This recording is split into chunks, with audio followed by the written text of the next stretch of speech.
Clinton's Russia connections and asking if she would apologize for getting the questions in advance during a Democratic primary debate. So he's tweeting about those things. 1,092 foreign-born children and teenagers enrolled in schools throughout the state. 98% were from the U.S.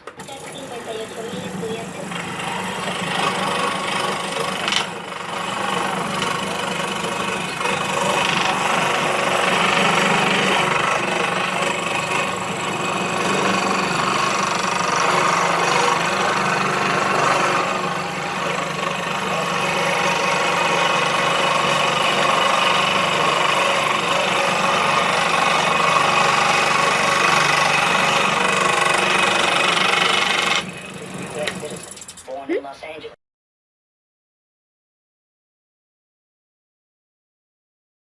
$1,300 new home communities. Copies available at Harris Teeter Store and newhomesguide.com. We've got about 30% chance of showers later this afternoon, and that chance increases as we get into the evening. We could even get a thunderstorm later tonight. Lows overnight are 57 degrees. If you're active online, don't forget to check us out on Facebook or give us a follow on Twitter. The handle is @WAMU885.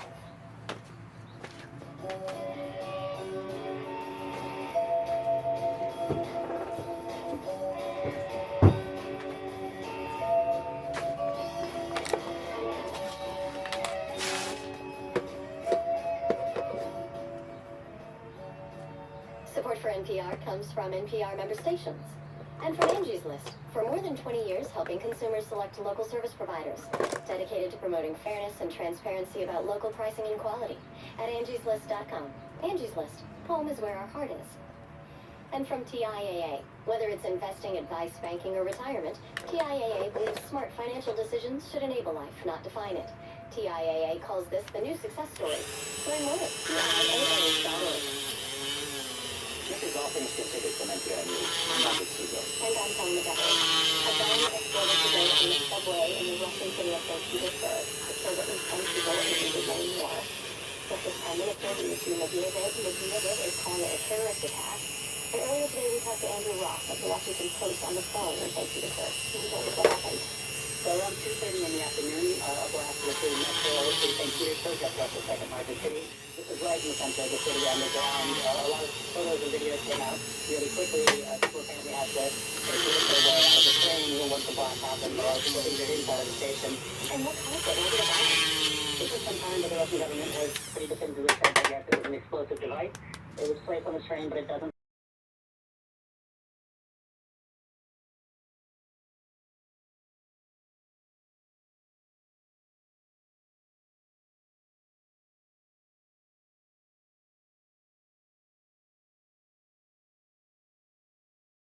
Degrees that are accredited in the United States, masters and PhDs. We've been around for 25 years. And when this thing happened, we discovered actually how unique we were. We had an explosion of support around the world saying this was an attack on academic freedom that all institutions need, particularly when we had Hungarian ones. Do you think this is all about the fact that the university has been a place where voices of dissent, Hungarian voices, have been welcomed and amplified?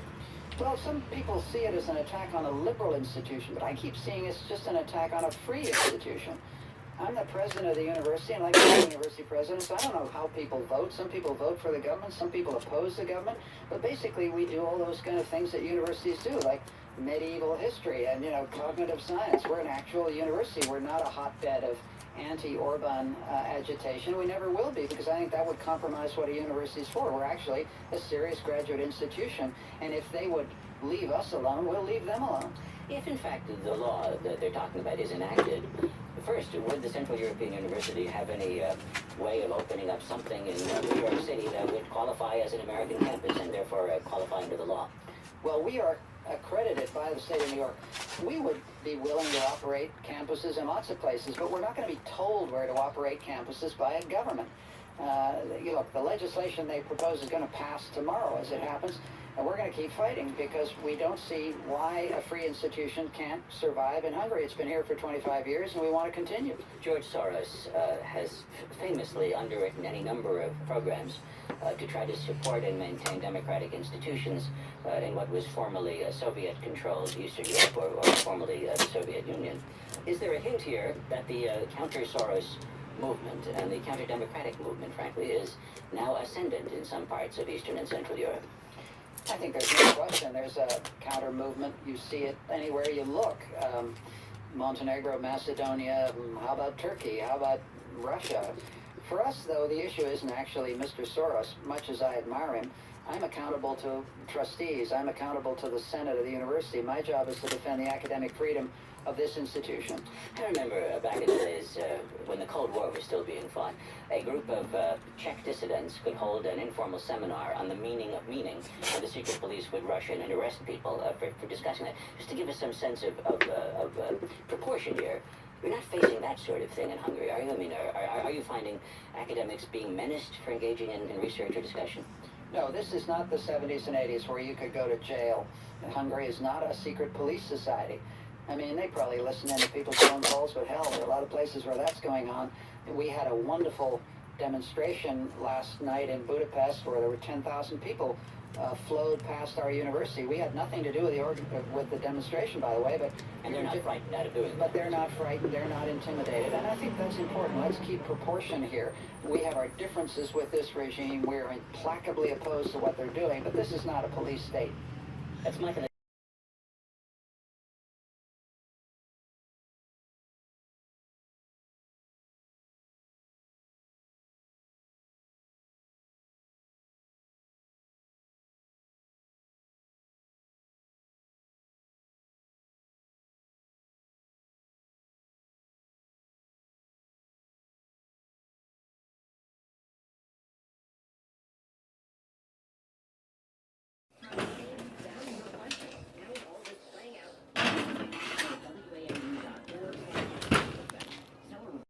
Mile wall is not the only solution for controlling the border.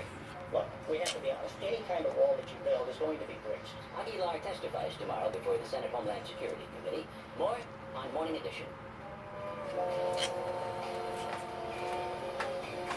And this is All Things Considered from NPR News.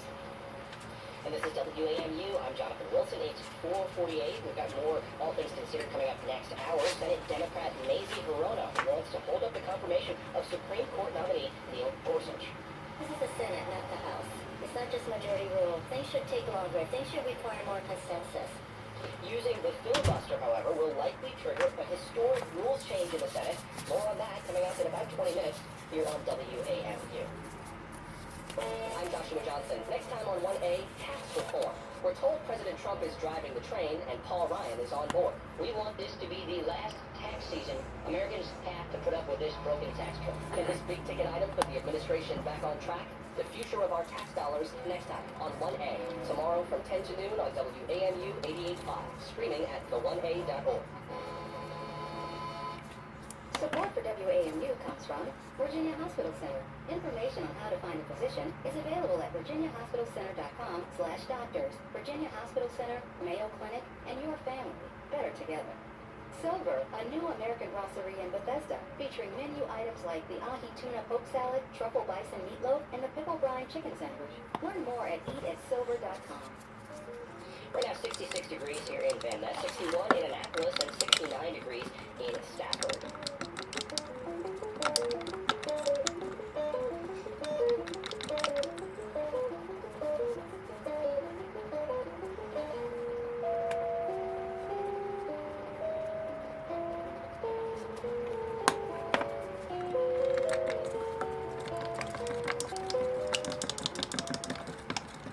This is All Things Considered from NPR News. I'm Kelly McEvers. And I'm Robert Siegel. The headline in a Mexican border town's newspaper yesterday contained just one word: adios. In a chilling letter to readers, the longtime publisher of North Bay newspaper said he could no longer work and protect his journalists in a climate of fear and insecurity.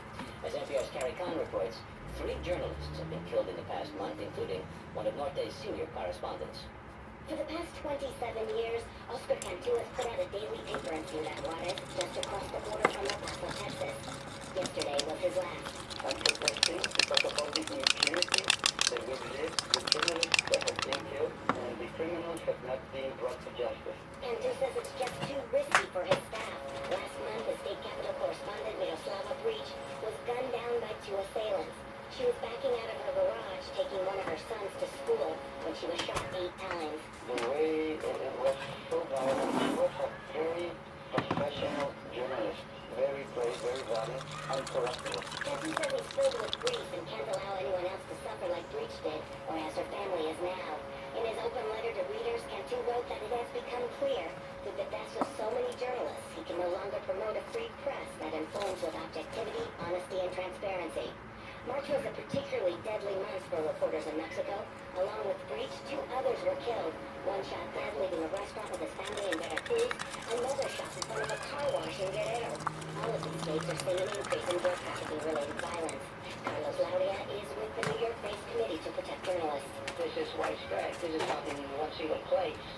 Across Mexico, there are many media outlets that cannot fulfill its job. According to his organization, 38 journalists have been killed because of their work since 1992. Another 50 murdered under suspicious circumstances. Lauria says the situation in Mexico is dire. A full-blown crisis that needs to be a top priority for the government. The climate of fear and intimidation where journalists and media are working is creating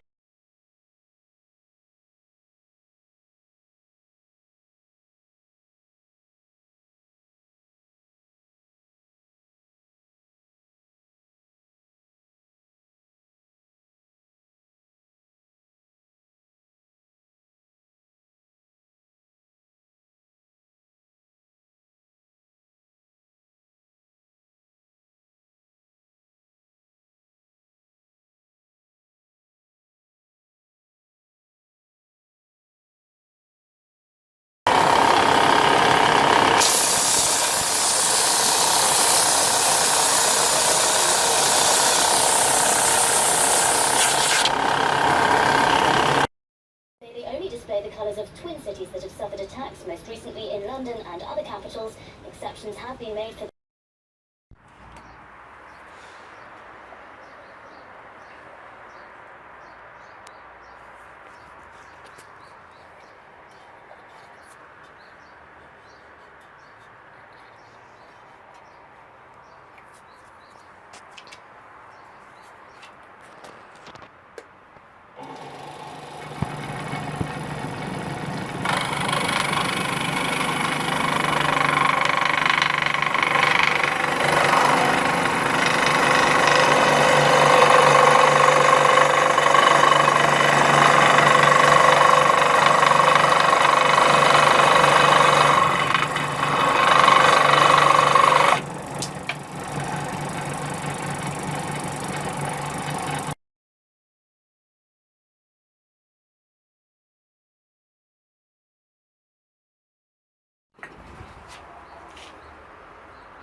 And you're listening to the BBC NewsHour on WAMU 88.5. Good morning. Coming up at 10 on 1A, a closer look at America's relationship with China. Ahead of their first meeting, we'll ask what's at stake for both President Trump and President Xi Jinping. That and more on 1A this morning from 10 to noon. Support for WAMU comes from MedStar Georgetown, offering a non-surgical treatment for prostate cancer. CyberKnife treats tumors in only 5 visits versus the 40 visits you need with traditional radiation. Learn more at medstargeorgetown.org/prostate. Smoky Glen Farm, hosting corporate events in the Washington area, specializing in corporate picnics and team building events. Now booking for groups of 50 to 8,000 guests. Information at smokyglenfarm.com. The John S. and James L. Knight Foundation, dedicated to promoting informed and engaged communities and committed to helping public radio advance journalism in the digital age. More at knightfoundation.org. It's 62 degrees in northwest D.C. at 9:20. This is James Menendez with NewsHour live from the BBC. The resort of Palm Beach in Florida has long been a playground for America's rich, and the biggest house in town with 126 rooms is owned by Donald Trump. He's been going there on vacation for decades. But Mar-a-Lago is much more than just a holiday beach house these days. It's a business, a private club with members, and the self-styled Winter White House, a place for Mr. Trump to conduct presidential business at the weekends. Tomorrow is where he'll host the Chinese President Xi Jinping, no less. But what do Palm Beach's other residents think about all this? The BBC's Luis Fajardo has been finding out.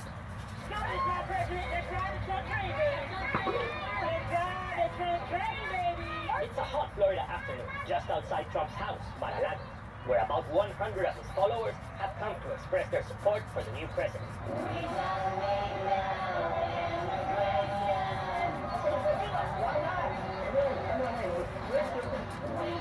Loud political demonstrations are unusual in this town of regal mansions, discreetly hidden behind tall hedges. But Trump's presence in Palm Beach has long been a source of irritation among the city's old-moneyed families, before anyone even dreamed of him being president. Local writer Lawrence Lamer remembers the first impressions Trump made here, back when he bought Mar-a-Lago in 1985. Palm Beach for 100 years has been the place where the wealthy Americans come in the winter. That's what it was founded for by Henry Flagler. So it was almost inevitable that Donald Trump, this aggressive, pugnacious man, would end up in Palm Beach. Donald Trump didn't fit in at all when he arrived. The old WASP elite couldn't stand him. Trump's decision to turn his mansion into a private club antagonized them even more. Lamer thinks Mar-a-Lago's admissions policies went against what he describes as a prejudiced Palm Beach society. Jews were not welcome. And so when Trump came in, he was fairly desperate. He needed to make some money. And a Jewish lawyer said, look, you start a club, all these wealthy Jews will join. And that's what happened. Over time, Trump gained many fierce supporters in Palm Beach, like Rick Gonzalez, the Cuban-American architect he hired to remodel Mar-a-Lago. People that call Mr. Trump tacky don't know Mr. Trump. I've worked with him side by side for 22 years in Florida on all of his 4 clubs down here. And his clubs are elegant and they're beautiful. He loves color, he loves detailing, he loves rich materials, rich finishes. And so when you walk into the ballroom, it's like you're going back into the Renaissance in France, you know, and that's all him. That's really him. We just implemented that because he loves interior design and he loves